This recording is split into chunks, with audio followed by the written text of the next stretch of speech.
안녕하십니까, 이호용입니다. 우리에게 중요한 그 VIP 고객들이 다 임대소득자인 분들이 많아요. 그리고 또 일반 직장인도 노후 준비 수단으로 부동산 임대를 고려한 경우가 굉장히 많기 때문에 이 부동산을 임대할 때 어떤 세금 문제가 생기는지 알아두시면 도움이 되실 것 같습니다.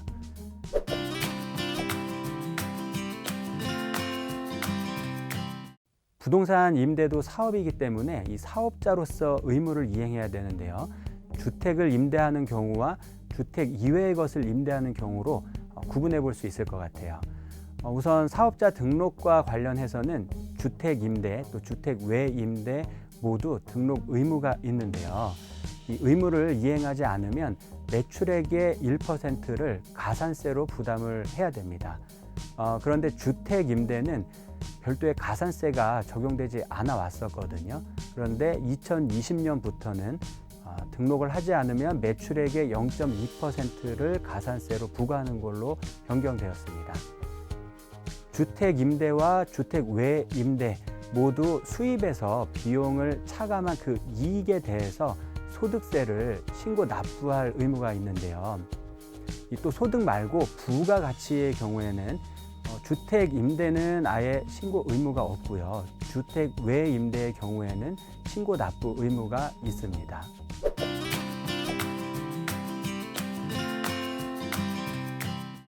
임대 시 월세와 보증금에 대한 과세 내용도 한번 확인해 보면요. 주택 임대는 부부 합산해서 보유 주택 숫자에 따라서 내용이 조금씩 달라집니다. 1주택자는 월세와 보증금 모두 다 비과세예요. 그런데 기준 시가가 이 9억 원을 초과하는 고가 주택이라고 하면 과세가 되는데 월세 수입액에 대해서만 과세를 합니다. 2주택자인 경우에는 고가 주택 여부하고 상관없이 월세에 대해서 과세를 하게 되고요.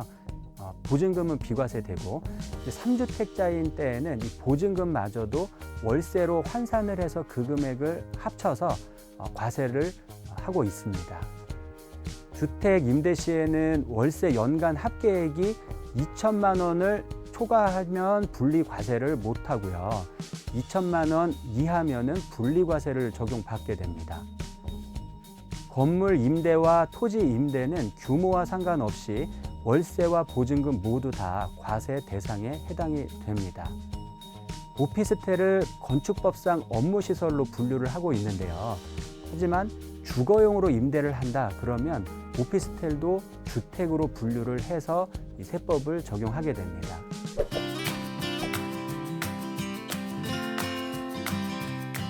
사업소득은 이익, 즉 수입에서 비용을 차감한 이 소득 금액에 대해서 과세가 되는데요. 장부를 작성해서 실제 발생된 비용을 인정받는 방법이 있고요. 아니면 실제 발생 비용하고 무관하게 그 수익금액 구간에 따른 경비율을 적용받는 방법이 있습니다. 이 둘 중에 하나를 선택할 수 있는데요. 이 장부를 작성할 때에는 이 연간 수익금액이 7,500만 원 이하라고 하면은 가계부 수준의 간편장부를 작성하면 되고요. 이 7,500을 초과하는 경우라거나 아니면 법인이라면은 재무제표라는 조금 복잡한 복식 장부를 작성을 해야 됩니다. 수익금액 구간별로 적용되는 그 경비율은 부동산 임대업 중에서도 주택 임대냐 상가 임대냐 뭐 이런 유형에 따라서 조금씩 차이가 있기는 합니다. 하지만 뭐 대략 살펴보면요. 이 수익금액이 2천만 원 이하인 구간에서는 단순 경비율 40%를 적용받을 수 있고요. 또 이 2,400을 초과하면서 이 7,500만 원 이하인 그 구간에서는 기준 경비율 10%를 적용받을 수 있습니다. 그런데 이 7,500을 초과하는 이 구간에서는 기준 경비율의 50%인 한 5% 정도만 경비로 인정받게 됩니다. 주택 임대의 경우에는 분리과세 기준 금액인 수익금액 2천만 원 이하 구간에서는 주택 임대 사업자로 등록을 하면은 60%까지 인정이 되고요. 주택 임대 사업자로 미등록한 경우에는 50%만 경비율로 인정받을 수 있습니다. 그 외에도 주택 임대 사업자로 등록한 경우에 이 사업소득세를 감면받을 수도 있는데요.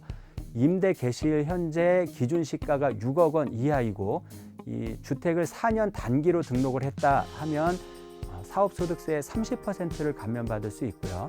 8년 장기 임대로 등록한 경우라면은 75%를 감면받을 수 있습니다.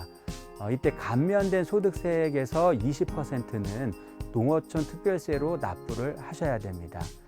지금까지 부동산 임대와 세금에 대해서 살펴봤습니다. 감사합니다.